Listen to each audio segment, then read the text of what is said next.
Shalom. First and foremost, I like to give all glory, honor, and praises to Yahweh, Bahashem, Yahweh Shai. Double honors to the apostle elders, the great millstone who rule well. And salutations to all you brothers out there pushing this word in love, truth, sincerity, and humility. Once again, it's the brother Shati from the Chicago camp, coming back to what I hope is another quick and edifying sit down. And it's official. The Lord has taken the mirth out of the land. All right, we just recently had, you know, Halloween, which is probably the only so-called holiday that people have some type of joy in, whereas they just get to be their wicked selves, you know. But then we had Thanksgiving, which folks were depressed about because, you know, they have these situations where they don't get along with their family. Stuff is high. So they either had Thanksgiving by themselves with some so-called friends, or in this one case, you had many people, they just went to Golden Corral. All right.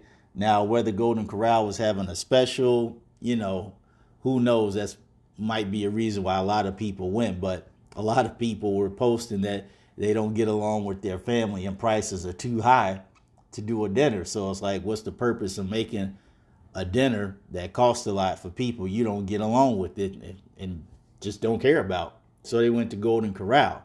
Then we had Christmas, and folks are complaining about how that spirit of joy and happiness and what's that goodwill towards men, like they didn't feel that.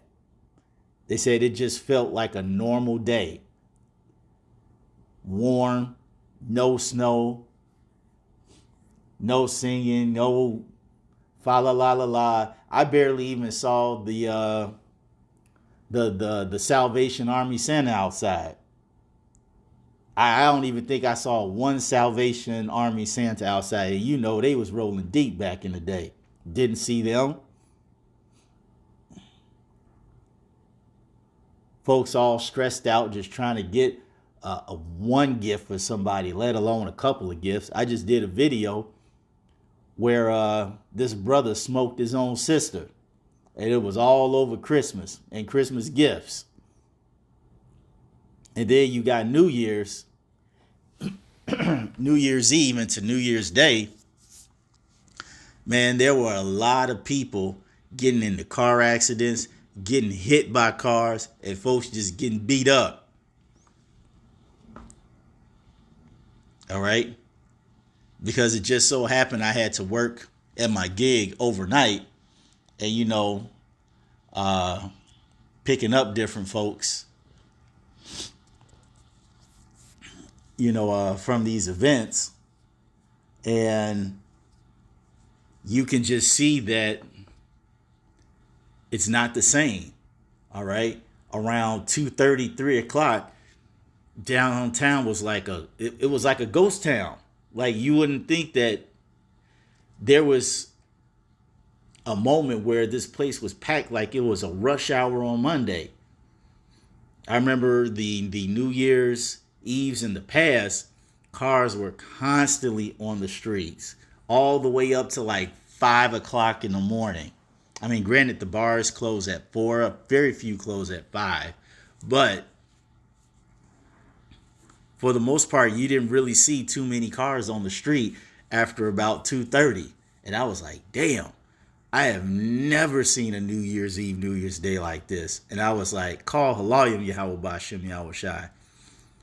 The Lord is doing exactly what he said he was going to do. And that is take the mirth out of all these holidays. Take all the joy out of the wickedness that these people love to do.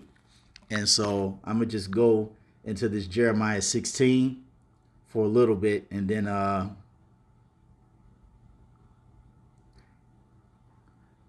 probably be done with this sit down. This is Jeremiah 16, and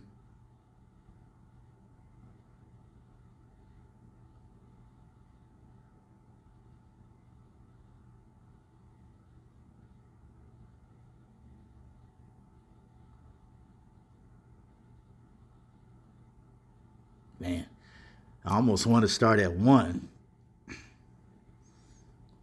because these signs just let me know that now, since the Lord has taken the mirth out the place, it's just time to put that judgment out there.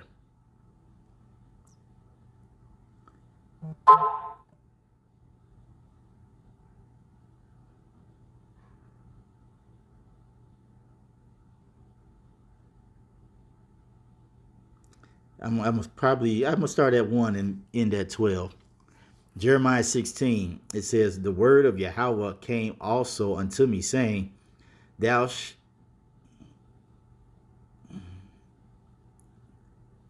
I'll just keep going. Thou shalt not take thee a wife, neither shalt thou have sons nor daughters in this place. For thus saith Yahweh concerning the sons and concerning the daughters that are born in this place, and concerning their mothers that bear them, and concerning their fathers that begat them in this land. They shall die of grievous deaths. They shall not be lamented, neither shall they be buried, but they shall be as dung upon the face of the earth, and they shall be consumed by the sword and by famine, and their carcasses shall be meat for the fowls of heaven and for the beasts of the earth. And the reason why this is happening is we're going to continue to read. It says, for thus saith Yahweh, enter not into the house of mourning, neither go to lament nor bemoan them. For I have taken away my peace from this people, saith Yahweh, even loving kindness and mercies. Both the great and the small shall die in this land. They shall not be buried, neither shall men lament for them, nor cut themselves, nor make themselves bald for them. Neither shall men tear themselves for them in mourning to comfort them for the dead. Neither shall men give them the cup of consolation to drink for their father or for their mother. Thou shalt not also go into the house of feasting to sit with them to eat and to drink. For thus saith Yahweh of hosts, the power of Israel, behold, I will cause to cease out of this place in your eyes and in your days the voice of mirth and the voice of gladness, the voice of the bridegroom and the voice of the bride. And it shall come to pass, when thou shalt show this people all these words, and they shall say unto thee, wherefore hath Yahweh pronounced all this great evil against us? Or what is our iniquity? Or what is our sin that we have committed against Yahweh our power? Then shalt thou say unto them, because your fathers have forsaken me, saith Yahweh, and have walked after other gods, and have served them, and have worshipped them, and have forsaken me, and have kept not my law. And ye have done worse than your fathers, for behold, ye walk every one after the imagination of his evil heart, that they may not hearken unto me. And see, that's what we have going on right now. The Lord has taken the mirth out of these holidays in the land of Babylon, especially the mirth out of these jakes. Because seeing as they've been attached to bad Uncle Esau for so long, all right, they are of the mindset as their daddy, this place is never going to end. Things are going to get better. But the thing is, the Lord said these things are not going to get better. And the reason why these things are not going to get better is because just as your forefathers did, you walk in wickedness. You don't walk according to my laws. The men of the Lord have been prophesying for decades. And in our past reincarnations, we've been prophesying the same things, to not follow the way of the heathens. We've told you all that Christmas is wicked. Thanksgiving is wicked. New Year's Eve is wicked. Easter is wicked. We've told you that all these things are not pleasing to the Lord. But yet you all do them anyway. You rush to get off of work. You rush to get home so you can get all lined up, get your suit, get your dress, get your outfit that you probably really can't even afford. Or you got your outfit that you can't afford that you get on. You got your hair done. You done spent all this money to do all these things to get to this party.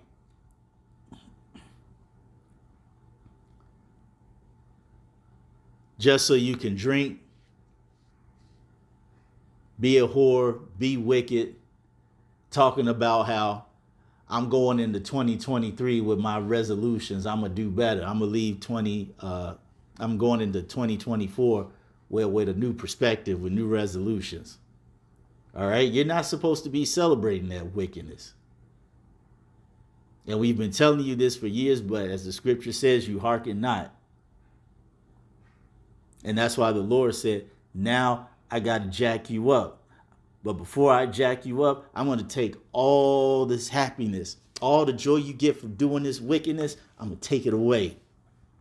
And after I take it away, then it's going to come the judgment. And you heard what the Lord said in this. He's like, we're not going to cry for you. Because Jeremiah is a representation of the men of the Lord. And we know what the Lord told Jeremiah. Man, don't even lift up a prayer for these niggas. Don't cry for them. Don't do nothing. Sit back and watch me go to work. We're going to be the same way. When the Lord starts putting mass amount of you niggas to death, we're going to be sitting back watching, laughing, as spoken of in the first chapter of Proverbs. We're going to laugh. Let me get that. We're going to laugh when your calamity comes and your destruction as the whirlwind.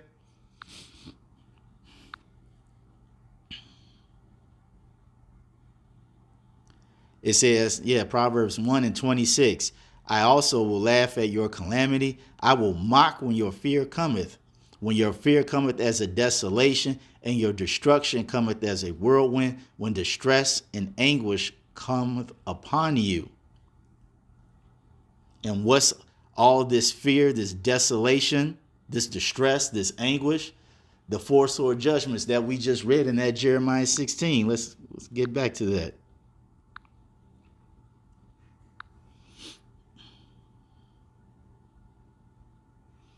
The Lord said, all this is going to come upon you. Verse 14, Jeremiah 16:4. They shall die of grievous death. That's that anguish. That's that distress. That's that destruction. It says, they shall not be lamented, neither shall they be buried, but they shall be as dung upon a big, fat, stinky pile of shit. Excuse my language. Upon the face of the earth.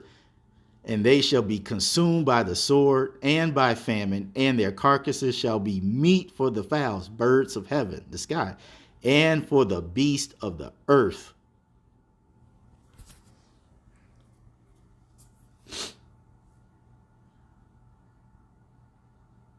These are the judgments that are waiting.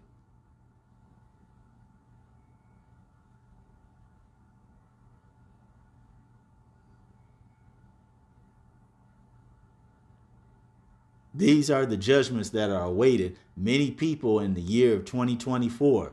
Like I said, I just so happen to be picking up a few folks from some locations, and you can see that the streets were not packed how they used to be. It was almost like the whole of downtown, just 2:30 hit, it was done. I was riding around, folks was in car crashes, folks was beat up, folks was just laid out on the street, drunk as hell, ready for somebody to either rob them or do the other R word. Okay? Folks are just, these folks are through. As the scripture says, when the Lord sends out these prophecies, it's going to accomplish that which it speaketh. It's not going to return back to him void. And we're now living in the time, whereas the Lord said, not only in Jeremiah the 16th chapter, but in others, Baruch and many other places where the Lord is like, I'm taking all the mirth out of the things that you people get joy in, especially these wicked holidays. And once I take the joy, the mirth away, now it's just going to be time to just put you niggas to death. And it's funny because I was talking to the Elder Karab in our camp and a few other cats, and I was kind of sharing the same sentiment even before Elder Apostle Tahar spoke on what he was going to name this new year. You know, we were in the car going to camp, and I was just telling the Elder Karab, like, hey, you know, all the prophecies that we need to happen pre-kingdom, they're already in effect. Now, they're granted they won't be finished until Yahweh's return, but we're in the time where these prophecies are quickly coming into their apex. So the only thing that's really left is for judgment and the Lord to just start putting these niggas to death. And lo and behold, Apostle Elder Tahar coined this year the hopeful year of Jacob's trouble, which is exactly what's going to happen. The Lord is about to do a marvelous work around the world, and especially here in Babylon the Great.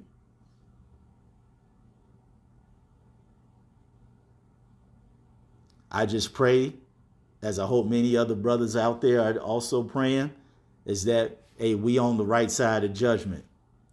And the Lord will extend his hand of mercy upon us, hoping, in the hope that we can be saved from such calamities.